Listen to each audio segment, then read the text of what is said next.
Après un cancer du sein, il est recommandé d'avoir une bonne hygiène de vie, à la fois pour minimiser les risques de récidive et également pour limiter les effets secondaires de l'hormonothérapie. Pour en discuter, je reçois le docteur Florian Scottet. Il est oncologue et spécialiste du parcours patient à Gustave-Roussy. Bonjour docteur Florian Scottet. Bonjour.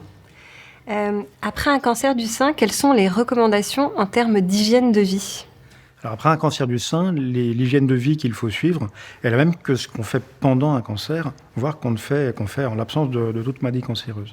Il est important d'éviter les apports excessifs d'alcool. Il est important également d'éviter tout ce qu'on appelle les carcinogènes, comme le tabac.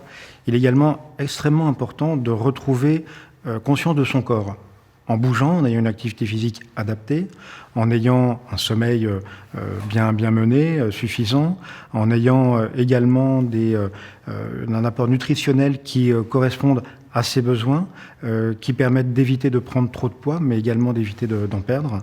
Bref, retrouver une hygiène de vie qui permette que le corps en lui-même et le psychologique qui l'accompagne soient dans les meilleures conditions possibles. Et est-ce qu'on a forcément de l'ostéoporose après un cancer du sein ?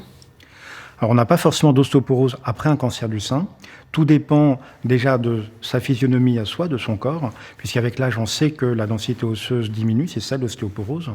Et puis, il y a malgré tout des traitements, notamment un peu les chimiothérapies, beaucoup l'hormonothérapie, qui sont liés à la survenue d'une ostéoporose. Et dans un premier temps, ce qu'on appelle l'ostéopénie, qui est le démarrage de la perte de densité osseuse, donc une fragilité osseuse. Donc il faut être vigilant à ces symptômes, des douleurs osseuses qui surviendraient. Il faut également avoir conscience qu'on peut avoir une fragilité, qu'en face de certains traitements, en fonction de certains traitements, eh bien, il faudra faire des examens de surveillance et peut-être avoir des apports supplémentaires, notamment en calcium, en vitamine D. Et du coup, quand on est en hormonothérapie, est-ce qu'il y a un suivi particulier pour ces risques d'ostéoporose ?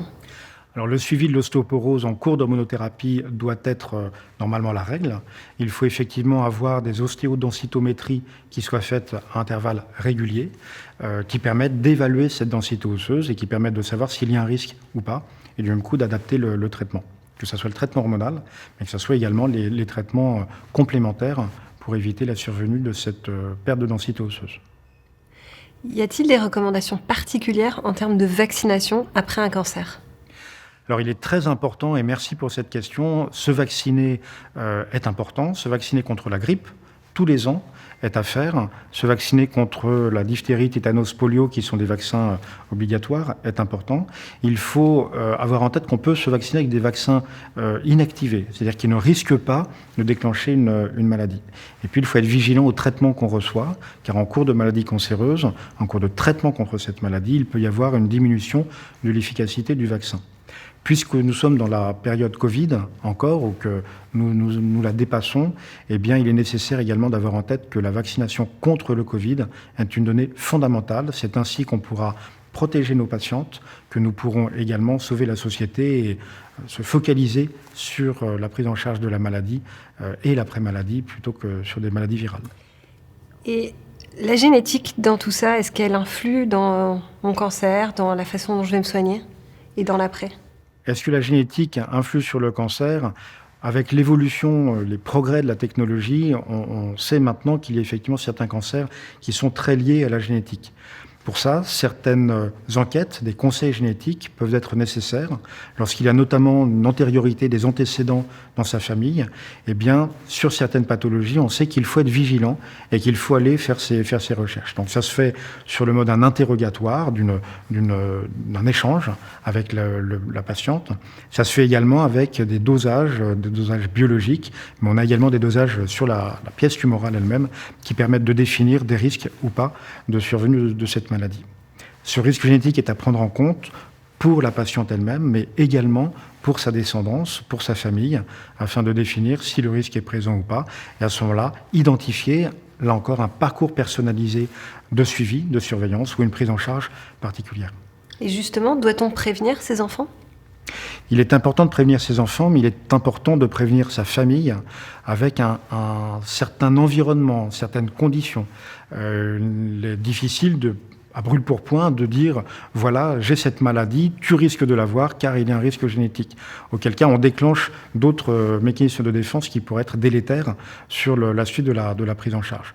Au contraire, il faut qu'il y ait un accompagnement dans cette annonce et toutes les équipes soignantes sont avec leurs patientes, leurs patients pour les aider à expliquer à la famille, à la descendance, les risques qui existent ou qui n'existent pas et rappeler la bonne conduite en termes de suivi par des examens complémentaires ou simplement des suivis cliniques avec l'autopalpation, par exemple, dans le cancer du sein, qui sont très importants. Mais il faut qu'il y ait un environnement de psychologues, de généticiens, d'oncologues qui connaissent la question et qui soient présents avec le patient ou la patiente pour l'aider à expliquer les choses. Docteur Scottet, vous êtes oncologue et spécialiste des soins de support, donc vous avez fait le choix de dédier votre vie aux patients. Qu'est-ce qui vous a donné envie de faire médecine ? Ce qui m'a donné envie de faire médecine, c'est une rencontre avec un prof de philo qui m'a appris qui était autrui, ou en tout cas être vigilant à autrui et tout faire pour lui apporter un soulagement, une écoute, un soulagement et un accompagnement. Et la médecine, notamment la cancérologie et encore plus les soins de support, vont tout à fait dans cet axe qui est de tout donner pour le patient ou la patiente que j'ai en face de moi. Merci beaucoup. Merci à vous.